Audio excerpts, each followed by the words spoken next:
नमस्कार मु श्री रामकृष्ण साहू आपण मानक स्वागत जनाई आज आउ गोटे मूल्यवान कथा कहबी से मुझे किसी शिखी आपण मैंने किसी शिखे कथाटी एमतीका थिला जे जड़े पिलाटीए गछ मूल बसी थाए तार मन बहुत दुख थाए बहुत उदास थाए मन दुखरे बसी थाए मुंड घाड़ भांगी तौक बसी थाए ठीक यही समय जड़े गुरुजी से बाट दे रास्ता अतिक्रम करुता हठात नजर पड़ा से पिलाटी उपरे एवं पिलाटी पाखक गले एवं पचारे हे वत्स तुम्हें कहीं एठारे बसी अछ मन दुखरे बसी अछ तुमर दुखर कारण कौन तापर पिलाटी कहभरा कंठरे कहला हे महात्मा मु जहाँ चाहूँगी मोर जहाँ इच्छा अच्छी मु ताहा कदापि पूरण कर पारना से टिके पूरण कर पारना तेणु मु बहुत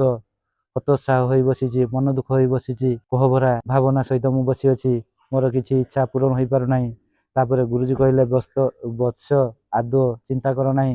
कारण आमर इच्छा कदापि पूरण हो पार ना आमर इच्छा हूँ चपल सदृश कारण जदि आम ठीक साइज रे ठीक आकार देखी चपल न किणवा ताहले आमे से चपल कौन प्रकार पिंधि पारिबा नाही ताहा आमको दुख दब कष्ट दब जंत्रणा दब चलबार असुविधा हम जीवन सारा चलबार असुविधा हम ठीक से हीपरी आमर इच्छा हूँ चपल तेणु आम चपल पिंधा आगु जदि गुड़र आकार अनुजाई चपल न आनिबा ताहले आमे दुख कष्ट समस्यार सम्मुखीन होगा तापर पिलाटी गुरुजी मुहरु यही कथा शुणी सारा पर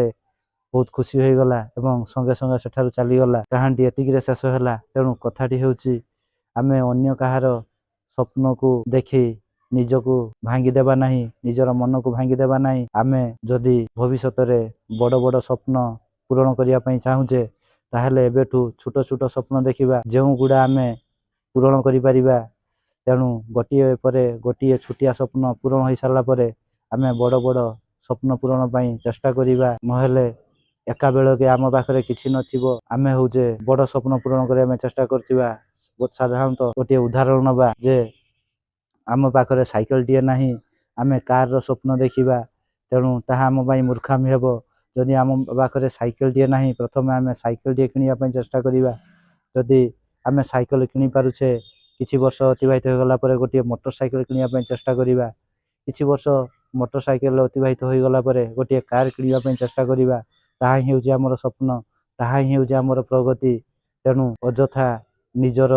लोभ को संभाली न पारी निजर इच्छा को संभाली न पारी निज मन को भांगिबा मूर्खामी हेबो कहानी एतिक शेष है तेणु आशा करुच्ची समस्ते प्रथम शेष पर्यंत कहानी को शुणिबे